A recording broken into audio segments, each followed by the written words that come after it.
Thank you, Shannon. The final story this evening is Bodgers by Claire Morris.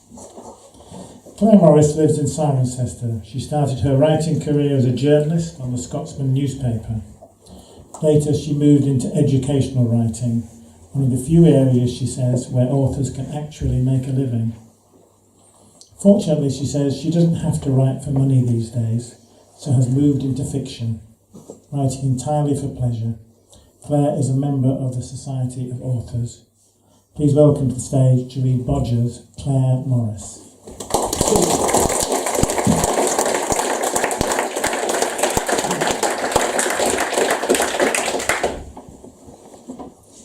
Bodgers. In 1916, after the cherry harvest was in, Reg Dean and his son Alexander walked from the Weald of Kent to Buckinghamshire in time for the timber auction in Great Hampden.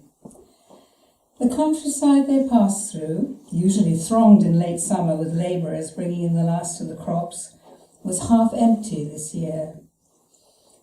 In the villages it was the elderly, the women and children who were out on the streets, and they gave the travellers hostile looks as they passed. The two slept in barns and under hedges, and arrived in Hampden on the last day of August. They went first to the office of the Duke of Buckingham's land agent and collected a catalogue showing the sites in the beech woods where the stands of timber were for sale, then spent the day visiting each location to assess the quality of the trees. There was plenty to consider because the woods would be their livelihood for the winter and their home. The auction was held in the Hampden Arms, and the beer flowed freely from 9 in the morning, paid for by the Duke's Hampden estate. Reg and his son, who had lived locally in Lacey Green when Alexander's mother was alive, were greeted cautiously by the other Bodgers as they came in. "He's getting to be a man now, your Alexander." 15, July passed. "Looks older." There was a pause, and Reg saw an uneasy flicker in the other man's eyes. Then the auction began, and they got the stand they wanted, in a sheltered part of the beech woods where the trees were straight and not rimy from exposure, and looked to be good splitters. At a sale, they bought equipment and walked up into the woods to stake out and prepare their patch. They owed the Duke of Buckingham £28 2 and 4pence, and would have to turn out thousands of chair legs in order to pay him in the spring. Alexander walked ahead of his father, and Reg saw what the onlookers had seen. The slender child's body had become muscled and powerful. He was as tall as Reg himself, and would be a lot taller if the size of his hands and feet was anything to go by. The man should have rejoiced in this vigorous growth of his son, but instead remembered the sour looks of the people they had passed and only felt anxiety. In the wood, among their trees, they set about immediately to build a hovel, cutting and binding saplings for the walls, and weaving brushwood and straw together to make the roof. The man watching his son critically as he worked. Alexander wanted to be off after rabbits and was rushing things. "Cut the struts at an angle so the rain runs off, like I showed you." There was activity all around them now. The Bodgers were pleased to be back in the woods and whistled and shouted jokes to each other.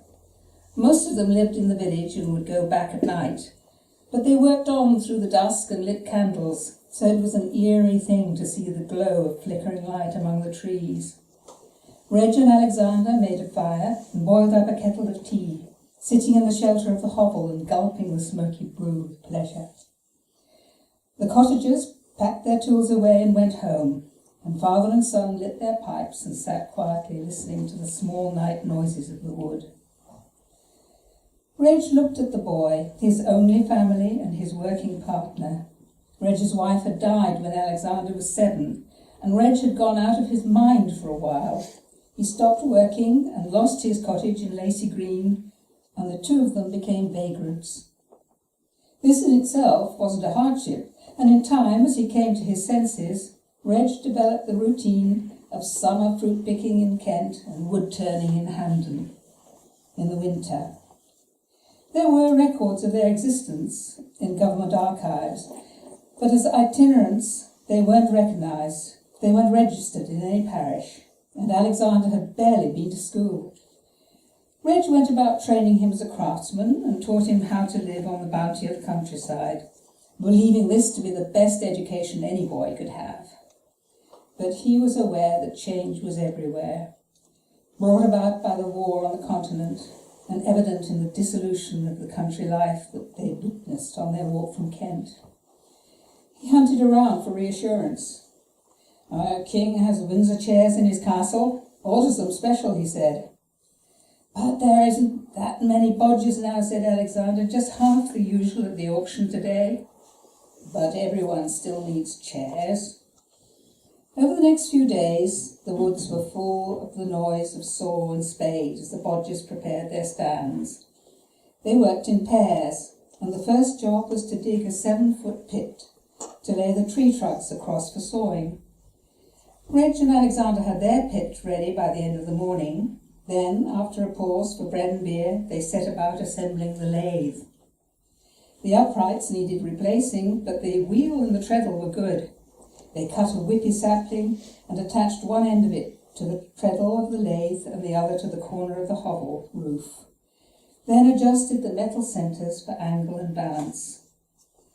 The carts would be coming from Wickham to collect the first loads of chair legs in 2 weeks, and Reg could already hear the razzle of gouges against revolving green beech as the Bodgers hurried into production. He and Alexander were usually slower to get going because the boy was still learning, but this year Alexander surprised him at a first attempt on the lathe, turning out a chair leg of curved and tapered perfection. After tea, when they'd lit up and were resting their aching bodies by the fire, Reg said, "You'll be a better turner than me. That was beginner's luck, but you have the rhythm and the eye." "Oh, mechanical lathes do it better and quicker now." "Maybe, but there'll always be call for handmade furniture." "I don't know, Dad. Things are changing." They smoked on thoughtfully, and a pair of little owls started up, calling in the distance. Then the peace was broken by scattered shouts on the edge of the woods, men hallooing instructions to each other, not in the familiar accents of the local people, but in harsh, commanding tones. Reg and Alexander covered the fire and ducked into the hovel.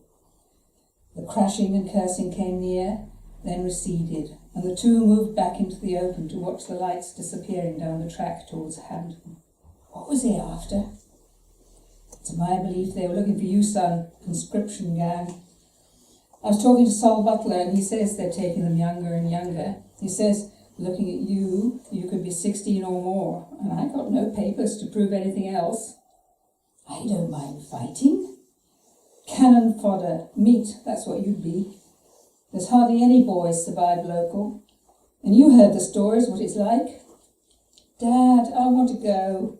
You know, walking from Kent, I didn't like the way people was looking at me.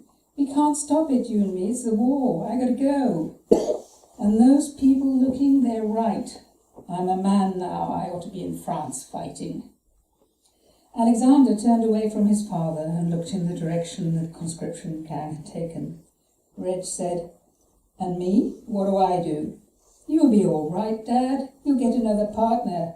I'll get a job in one of the chair factories in Wickham. It's good wages." The woods had settled down again. Reg walked away from the fire and leaned his back against one of the beeches. It seemed to him he sensed the life in the tree, the flow of its sap, its straight fibres and sound heart. The resentment Alexander's words had called up in him calmed a little, and he made himself remember how it was the same lust for action that had taken him to the South African War 16 years before. With his woodsman's training, he'd known how to survive, and Alexander would survive too. "All right, boy, you go into Aylesbury tomorrow, but if you tell them you're 15, they'll maybe not take you." That night, father and son sat up late by the fire. They didn't speak or think much about what lay ahead. They were absorbed in the sounds around them, marking the whereabouts of badger and weasel. This precious way of life was coming to an end. Perhaps not in this generation, but within their lifetime. They knew it, and there was no need to talk about it.